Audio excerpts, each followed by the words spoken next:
이 시는 사실 다윗이 지은 시로 압살롬의 반역으로 예루살렘을 떠나 여러 곳으로 피난 생활을 할 때 지은 시로 이제 그 고라 자손에게 맡겨서 성전에 올라갈 때 부르는 시로 그렇게 규정이 되어 있습니다. 이 시를 보면 지극히 슬픈 인간, 이 슬픔을 극복하기 위해서 하나님을 갈망하는 그런 간절한 열망이 있고, 이것을 읽으면서 같은 공감하는 사람들의 마음이 울컥하고 감동되어지는 그런 시이기도 합니다.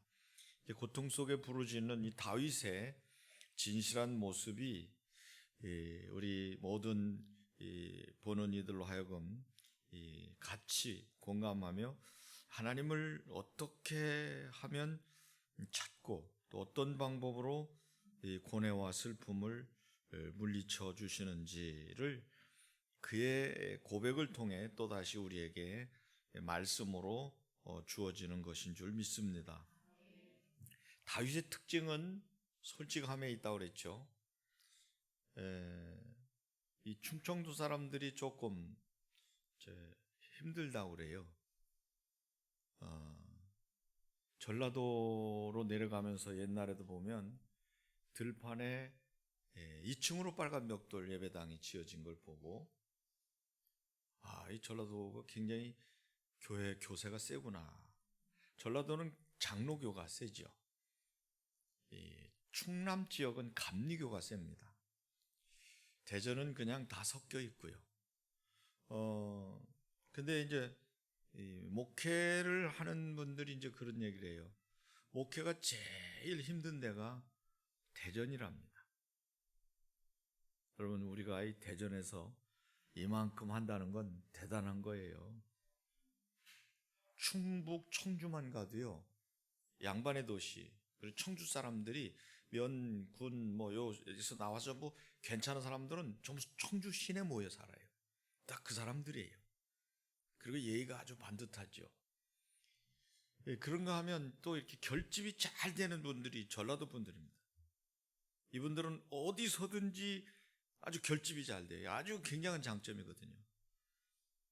서울서도요, 제대로 밥 깨나 먹는 사람 전부 전라도 사람들이에요. 그리고 이제 굵직굵직한 인물들 가운데 목회자들도 보면 주로 경상도 분이 목회자들이 큰 분들이 많아요. 조영계 목사님, 김삼환 목사님 이러면 전라도 분들, 경상도 분들이 많죠. 경상도는 화끈하다 이런 표현들을 쓰죠.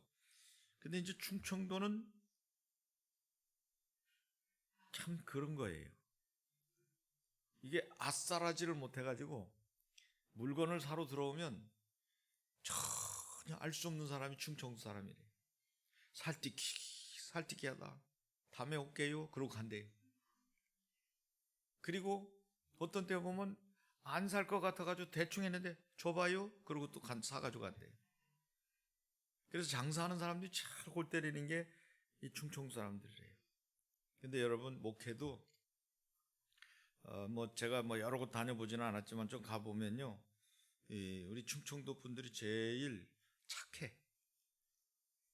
여러분, 착한 것이 중요한 게 아니라 실력 있고 제대로 갖춰진 사람들이 중요한 거예요. 한번 여쭤볼게요. 착한 의사가 중요해요? 기술 좋은 의사가 필요해요? 아니지, 착한 의사한테 가야지. 응? 여러분, 우리 착한 게 수가 아니에요.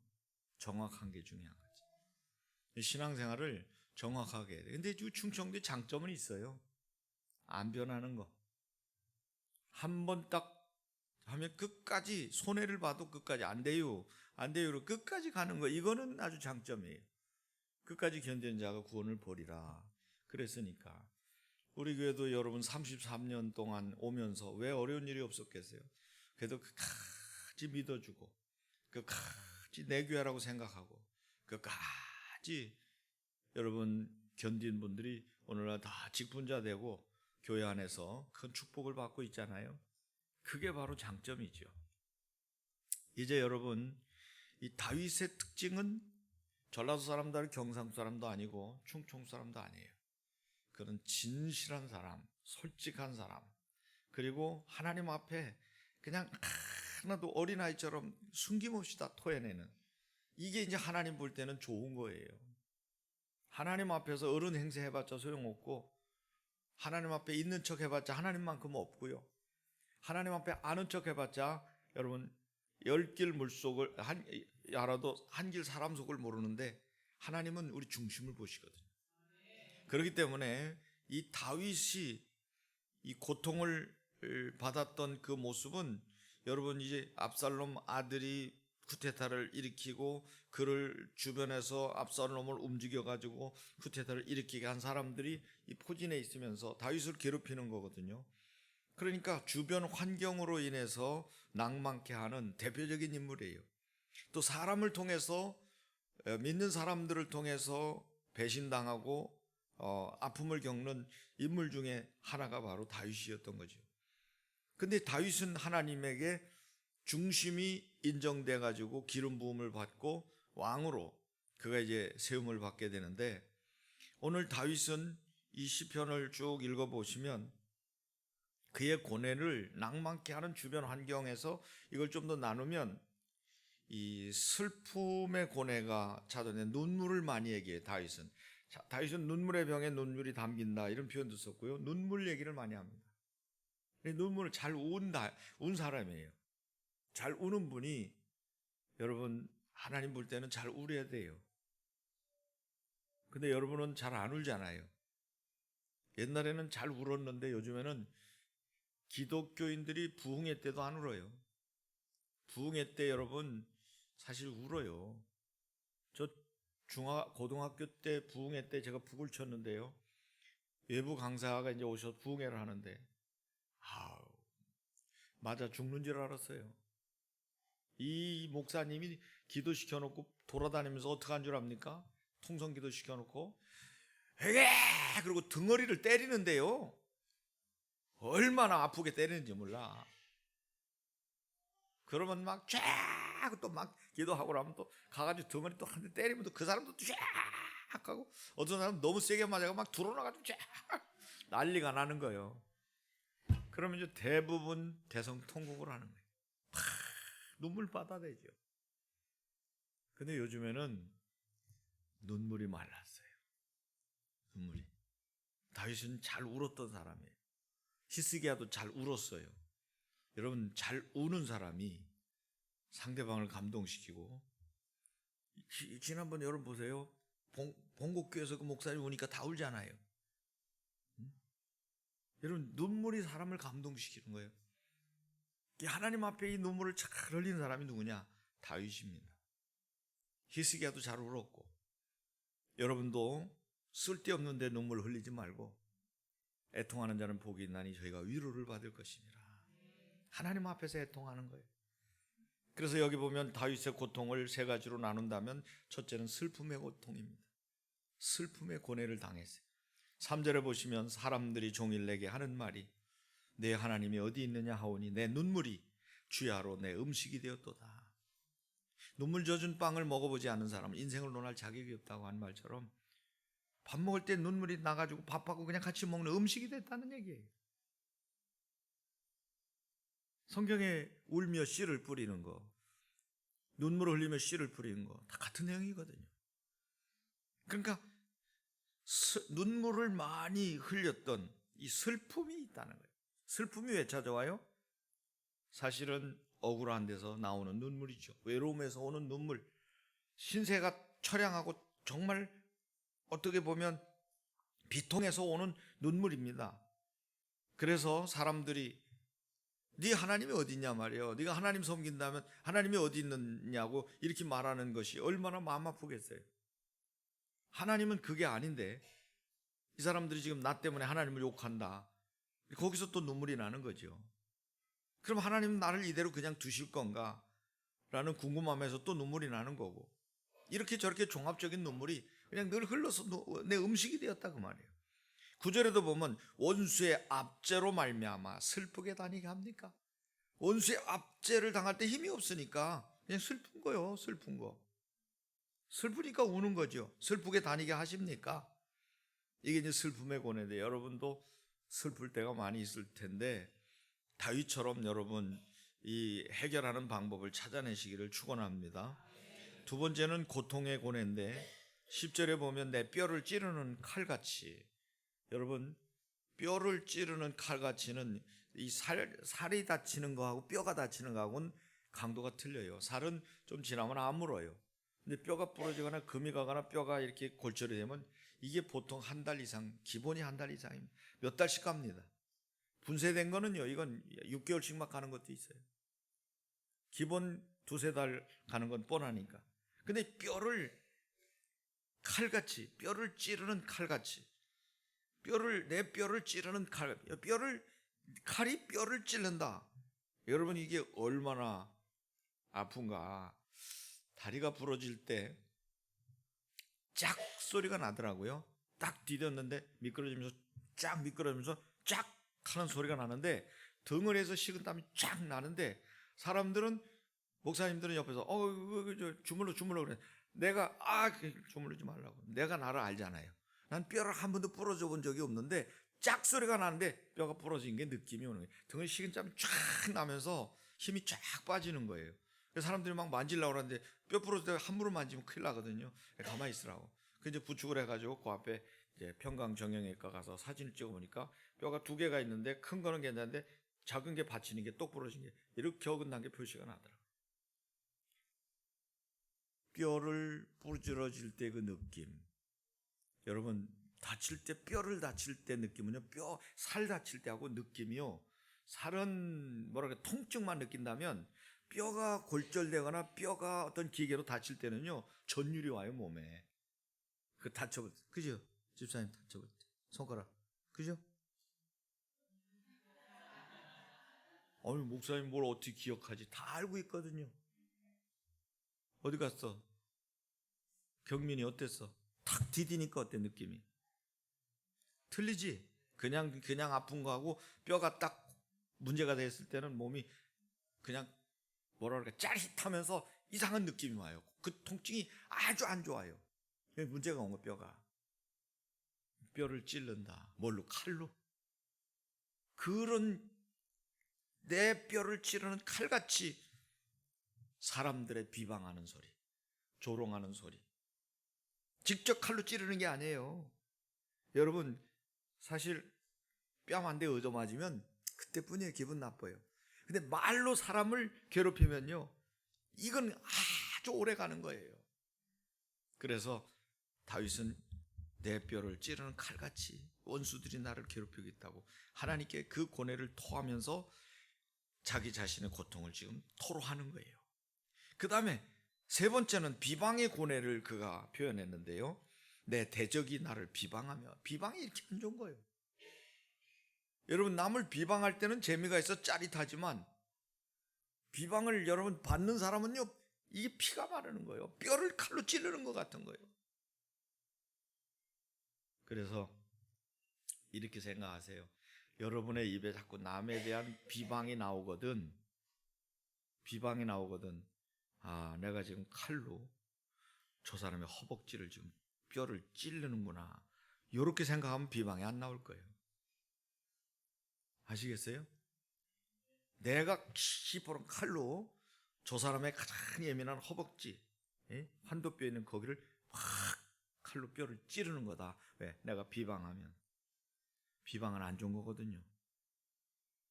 이건 마이가 쓰는 말이거든요. 성도는요 거룩한 언어를 쓸 줄 알아야 돼요. 천국 방언을 써야 돼요. 천국 방언이 뭔지 아세요? 아멘. 전 세계가 다 통해요. 아멘 하면. 할렐루야 다 통해요. 감사합니다, 천국 방언이에요. 미안합니다, 좋습니다, 괜찮습니다. 이제 방언 못 하시는 분 없죠? 한번 천국 방언 해보세요. 시작. 아멘, 할렐루야, 감사합니다, 미안합니다, 좋습니다, 괜찮습니다, 죄송합니다. 이런 것들이 천국 방언이에요. 거기다가 더 중요한 천국 방언 하나 알려드릴까? 사랑해요. 우리 꼬맹이들이 툭하면 우리 집에서 주일날 토요일날 자요. 그럼 이제 자고 아침에 제가 저녁에 이제 들어오는데 그냥 토실토실 귀엽잖아요. 걔들 옆에가 들어놓아가지고 할아버지 또 와서 옆에 자라고 그래. 그럼 나는 또 가서 자는 척하고 들어놓아 있어요. 이게 들릴라나 자는 척하는. 그래가지고 이제 얘기하다가 내가 딱 끌어안고 사랑해 그랬더니 저도 할아버지 사랑해요. 여러분 이런 소리를 들으면요 다 주고 싶은 거예요. 있으면 다 주고 싶은 거예요. 어린 것이 나도 할아버지를 사랑한다. 내가 아이고 누구야 사랑해 그랬더니 저도 할아버지를 사랑한다는 거예요. 여러분 사랑보다 더 아름다운 말이 없어요. 그런 입술이 돼야 되는데 자꾸 비방하는 입을 쓰는 거예요. 왜 이 거룩한 천국 가서 쓸 입을 더러운 똥통 같은 입을 여러분 놀리냐고. 더러운 냄새나는 아주 이 좋지 않은 마이가 쫓치고 다니는 이 입을 완전히 똥간으로 만드냐고. 그래서 누가 여러분 비방하거든 아이고 저 똥통 해보세요. 시작. 아이고 저 똥통. 아가리라고 하지 마세요. 아이고 저 똥통에서 똥이 나오는구나. 똥은 어떻게 해요? 무서워요? 여러분 똥은 어떻게 합니까? 무섭습니까? 어떻게 해서 피해요? 더러워서 피하는 거예요. 상대를 안 하는 거예요. 여러분 대적이 나를 비방하여 늘 내게 말하기를 자꾸 아주 그냥 종국을 찌르는 네 하나님이 어디 있냐? 네가 하나님 믿는다면 왜 그런 일이 생기냐? 네가 믿음이 있고 교회 가서 그렇게 헌신하고 봉사하는데 왜 너는 안 되냐? 자꾸 이런 말 지금 하고 있는 거예요. 여러분이 듣고 있는 거 똑같은 거예요. 4절에 보면 내가 전에 성의를 지키는 무리와 동행하여 기쁨과 감사의 소리를 내며 그들을 하나님 집으로 인도하였던 그런 삶이 있었는데 이제는 이 일이 내 기억에만 남아서 마음이 상하도다. 그러니까 옛날에 내가 이렇게 하나님을 섬기며 사람들을 하나님 집으로 인도하고 늘 하나님 찬양하고 감사했던 그때 일이 기억나, 그때 일이 생각나가지고 마음이 더 아프다는 거예요. 왜? 비방하는 사람들이 그렇게 했던 나를 그렇게 했는데 하나님이 어디 있냐 그 말이에요. 그렇게 했는데 하나님이 너한테 해준 게 뭐 있냐는 거예요. 대부분 은혜 받는 사람은 참 내가 한 거 없는데 교회를 통해 하나님 내게 큰 은혜를 주신다고 이렇게 말하는 사람이고, 은혜 받지 못한 사람 뭐라 하는 줄 압니까? 교회가 나한테 해준 게 뭐 있냐는 거예요. 교회가 여러분이 뭐 해줘야 되는 거예요? 대답해 보세요. 할게요. 교회가 여러분 뭘 해줘야 되는 거예요? 여러분이 교회를 위해서 헌신해야 되는 거예요. 교회는 그리스도의 몸입니다. 하나님 계신 성전이요. 하나님이 여기 계시다고 그랬잖아요. 그러면 교회가 나에게 뭘 해줬냐 이걸 따지기 전에 내가 교회를 위해서 무엇을 해야 될 것인가를 생각하는 사람은 항상 은혜 받았다는 말을 해요. 은혜잖아요. 모든 게 은혜잖아요. 모든 게 은혜. 그래서 다윗은 그런 고통 중에 확신을 가져요. 여러분 사람은요 생각하면 미래가 달라져요. 생각이 달라지면 생각하는 존재예요. 그 자신을 스스로 격려해주는 이게 굉장히 중요해요. 여러분이 여러분 자신을 사랑하지 않으면요 남도 여러분 사랑하지 않아요. 여러분이 여러분 자신을 격려하지 않으면 남도 격려하는 거 여러분에게 절대로 미치지를 않고 느껴지질 않아요. 여러분이 여러분을 용서하지 못하면 남도 여러분을 용서를 안 한다고요. 여러분 어쩌다 실수할 수 있어요. 내가 스스로가, 여러분 각자가. 그때 여러분 용서해야 돼요.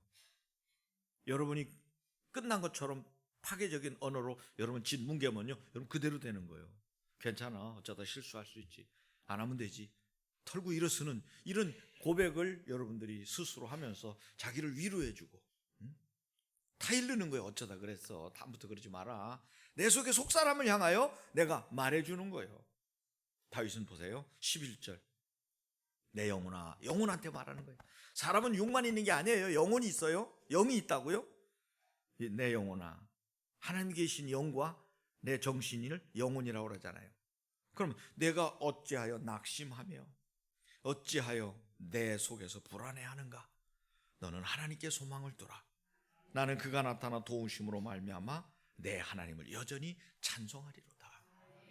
이런 결단이 필요한 거예요. 이 외부에서 오는 이 비방과 원망, 이 모든 걸로 눈물을 흘리고 돌아다니고 정말로 뼈를 찔림받는 것 같은 그 고통을 당할지라도 그걸로 끝나는 게 아니라 낙심하지 말자는 거예요.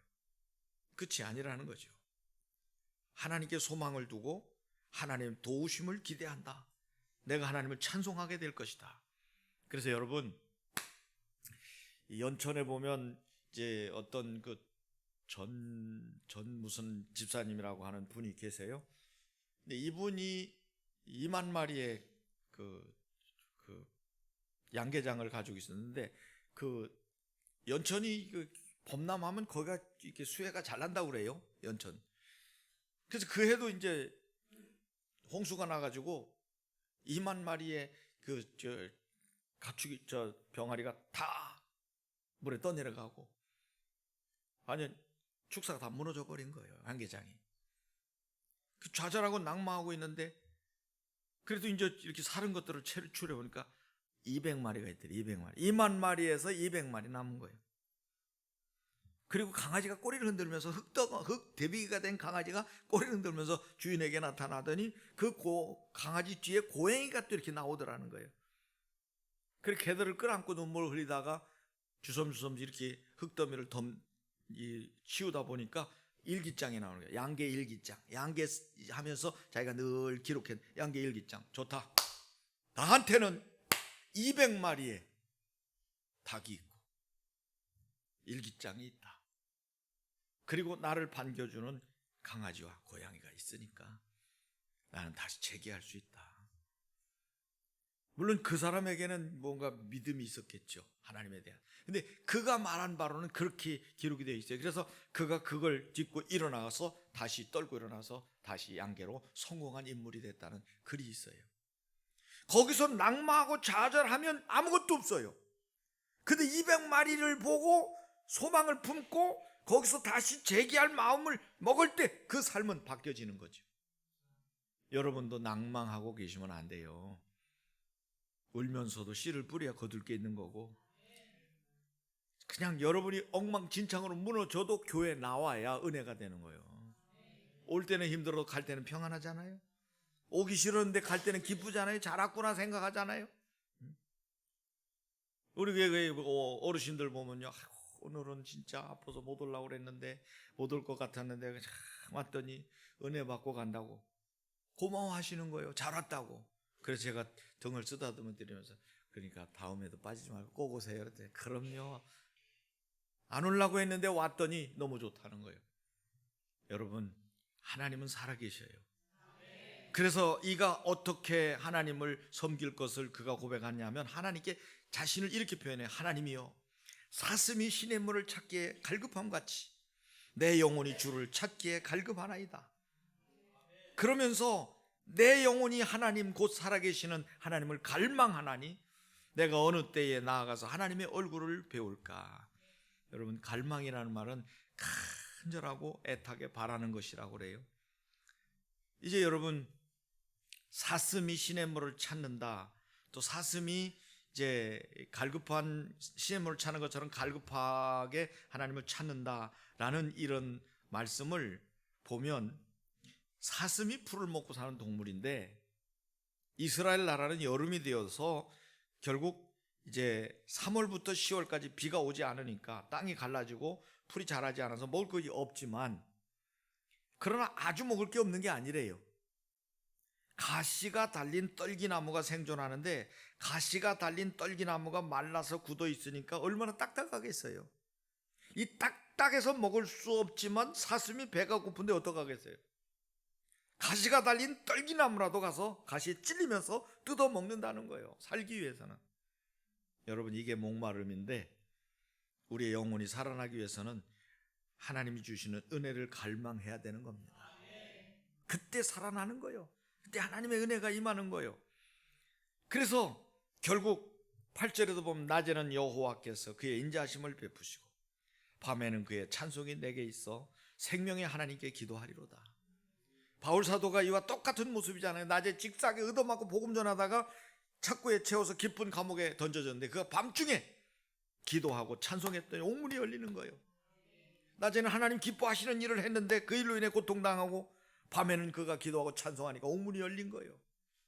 여러분, 예수님도 항상 힘들고 어려우실 때 제자들 앞에 자신이 힘들지만 힘들지 않다라는 걸 제자들에게도 표명하고 예수님 자신에게도 자꾸 심어줬어요. 그게 뭐냐면 나는 절대 혼자가 아니다.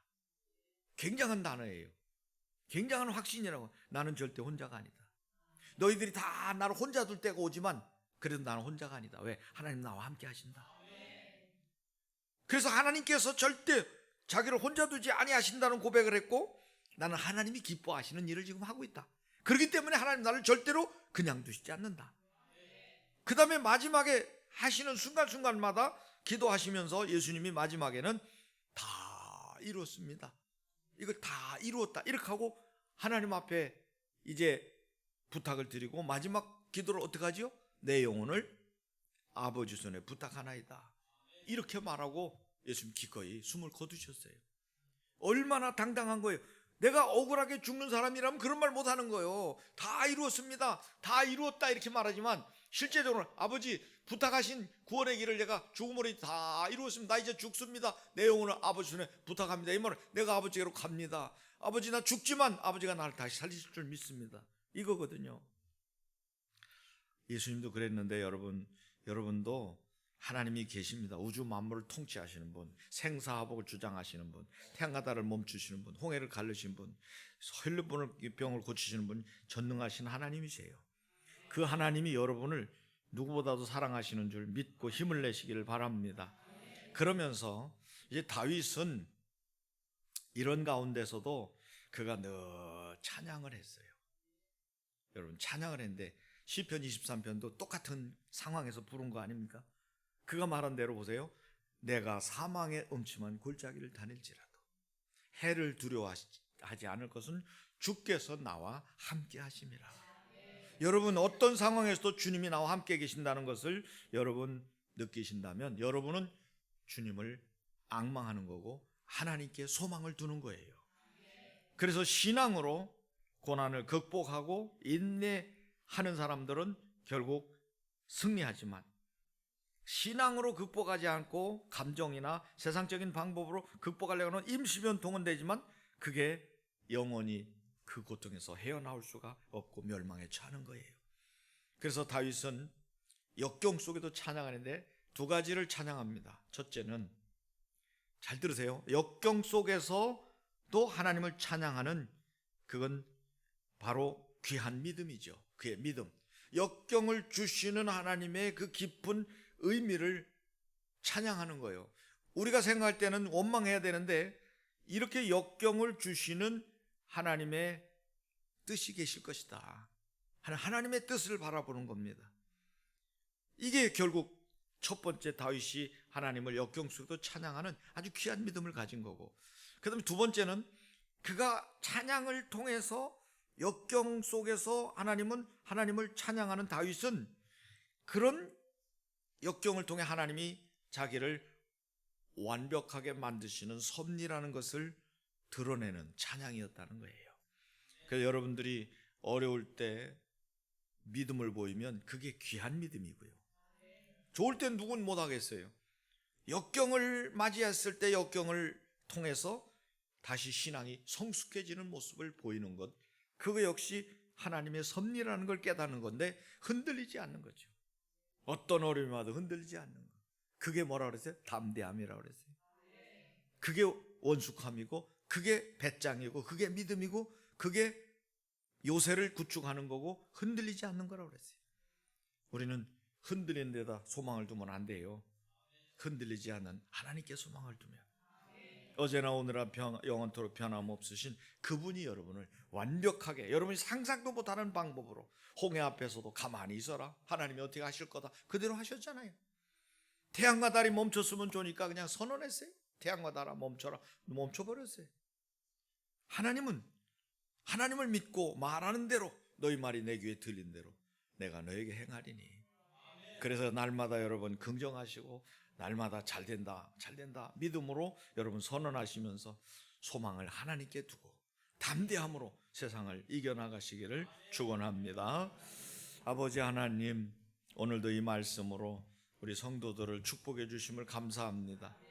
이제 저희들 어떤 상황에서도 흔들리지 않는 굳건한 믿음으로 나아갈 수 있도록 담대하라 하신 대로 담대함을 갖게 하옵시고, 이제 소망을 흔들리는 데 두지 않고 변하는 데 두지 아니하고 영원 불변이시고 전능하신 하나님께 소망을 두는 자들 되어서 어떠한 고난 속에서도 하나님을 찬송하고 그 고난을 통하여 더 큰 은혜의 자리로 나가며 성숙한 신앙으로 발전하며 하나님의 기쁜 섭리를 깨닫고 많은 이들에게 은혜를 끼치는 자들이 되게 하여 주옵소서. 예수 그리스도 이름으로 기도하옵나이다. 아멘.